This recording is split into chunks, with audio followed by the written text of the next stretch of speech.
Here we find our intrepid explorer, Jungle Lucy, as she surveys the landscape for creatures great and small. Join her on this episode of B&E Reptiles as we learn about Aldabra tortoises.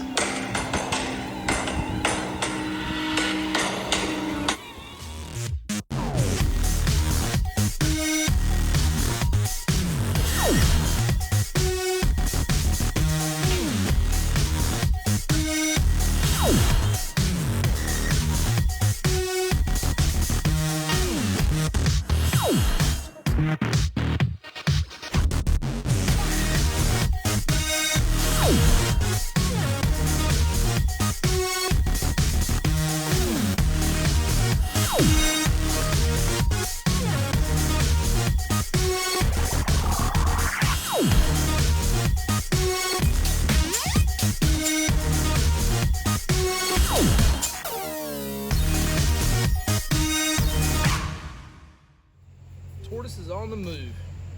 Hey guys, welcome back to another episode of B&E Reptiles. We thought we'd have a little fun this week and include the smallest member of our troop, Lucy.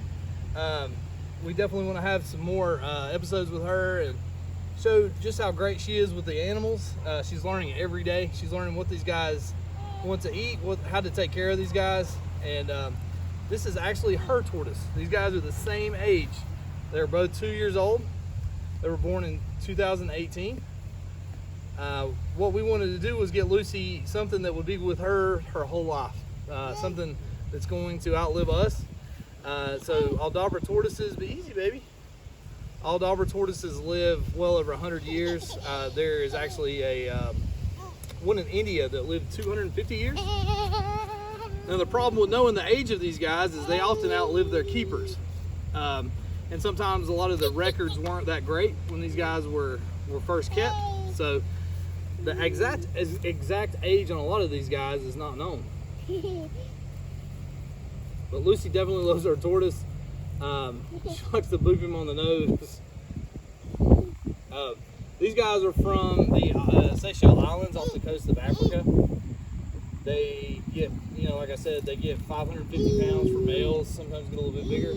Females are usually around 350 pounds.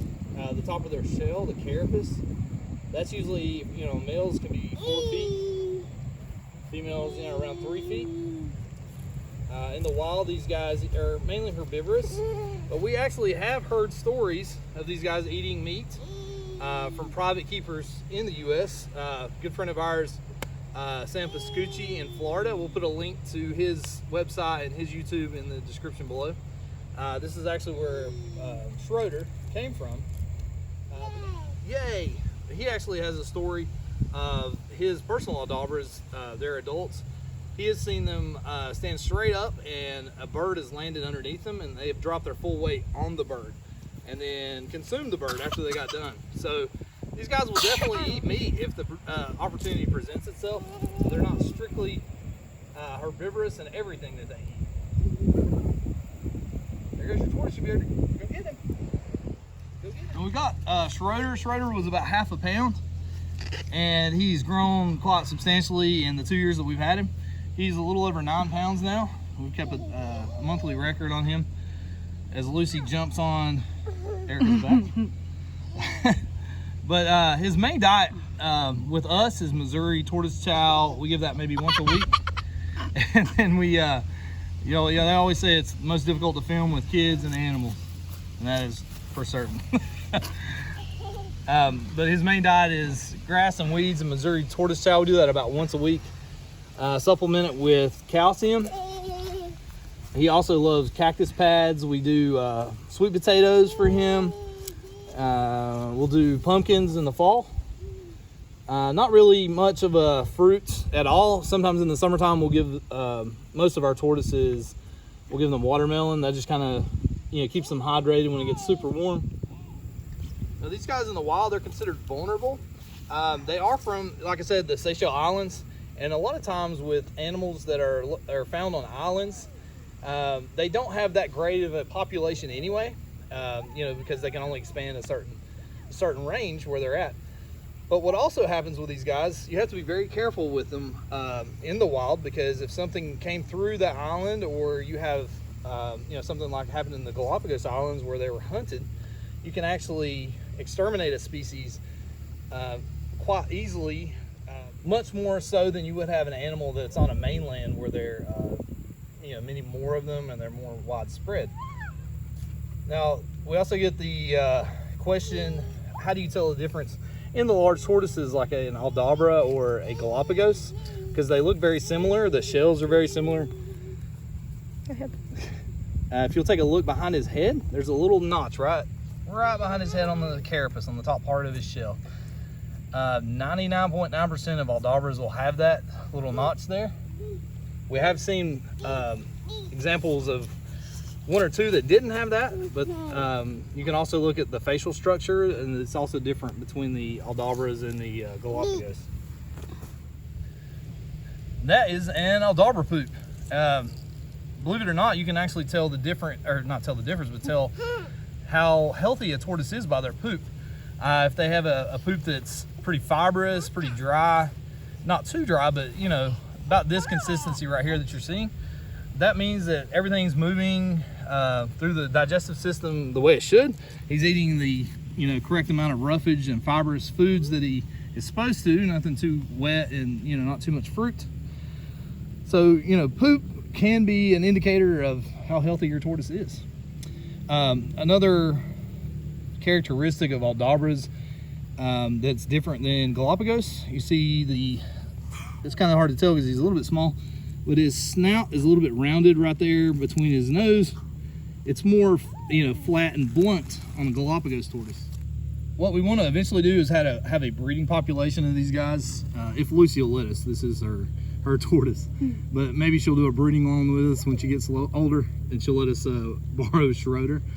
We want to have, you know, a group of these guys in captivity. So if these guys ever, you know, get where their population is a lot less in the wild, then we would have a captive population here. These guys do very well in the U.S. and do great in captivity. There are strong breeding populations in the U.S. now. And you see on his carapace, the top part of his shell, it says M19. You can hardly see it anymore. That's just a identification marker for these guys when they come into the country. These guys are raised up in the Seychelles Islands. They're not taken out of the wild. They're actually captive bred there and then shipped over here. But that's just an identification marker. It just means multi-scoot. Scoots are just these rounded portions of the shell here, you see. That just means that he has a multi-scoot. It's just split here. If you notice these lines here, these are the growth lines. So as he expands the top part of his shell, the scoots expand, his carapace gets bigger, and he'll eventually get to, you know, if he's a male.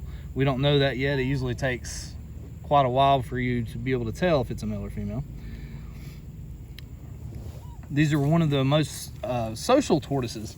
You know, we have done several videos on the sulcata tortoises. Lucy's jumping on her mama again. On the sulcata tortoises, they're not as social. They will actually fight in the wild. They can be very aggressive towards each other, the sulcatas. But these guys are much more social than the sulcatas.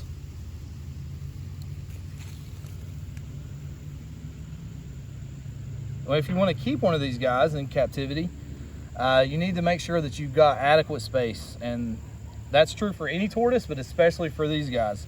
You're going to have a huge tortoise on your hands, whether it is a male or female. Even if it's a female, then you're still dealing with 300 plus pounds.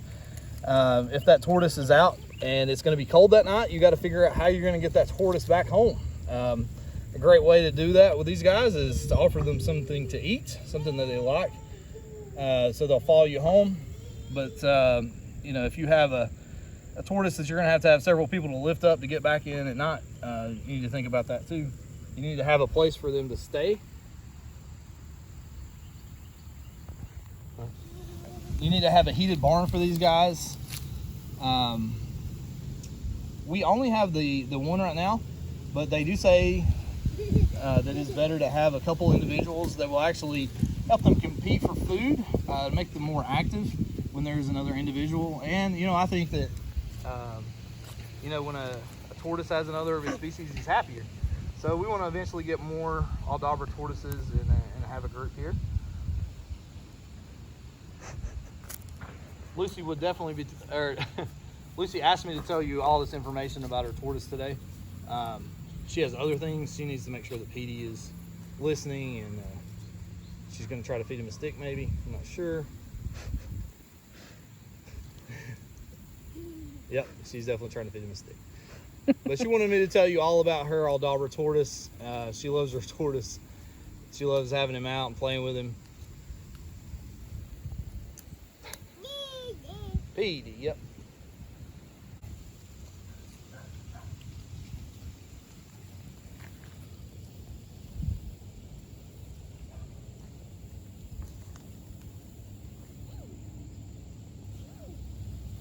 He definitely likes to have his neck scratched.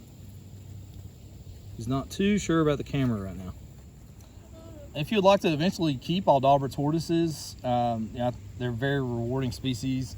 You know, we've only had this guy for 2 years. We have several friends that have ones that are much bigger. But we recommend, you know, like I said, Sam Pascucci out of Florida. He has a great program where you can get a tortoise, get one that's very healthy. He has a health guarantee on his tortoises. So we'll put a link down below. And this goes hand in hand with the greenhouse project, the video we did a couple weeks ago. We want to put Schroeder out there in the greenhouse so he has UV all year round. Us being in North Carolina, about half the year, a little more than half the year, he can be outside, but we want to have an area that he can go and keep warm and still come outside. So, and we mentioned we didn't know if Schroeder is a boy or girl. We won't know that till he gets a lot bigger. You know, they probably have to be 100, 150 pounds. You know, that's just kind of a ballpark before they'll start to show, you know, the concave, or show the concavity of the plastron, or the bottom part of the shell, indicating it's a male. From what I've learned, female Aldabra tortoises are actually rare in captivity. You know, we haven't talked about this, but tortoises and a lot of reptiles are actually temperature dependent. So depending on how hot or how cold the temperature of their nest is, determines if it's males or females, or, you know, kind of a mixture of both. But thank you guys for joining us. This next week, we've got kind of a surprise for you. So stay tuned and definitely subscribe, like, share if you guys like what you see. And we will catch you guys next time.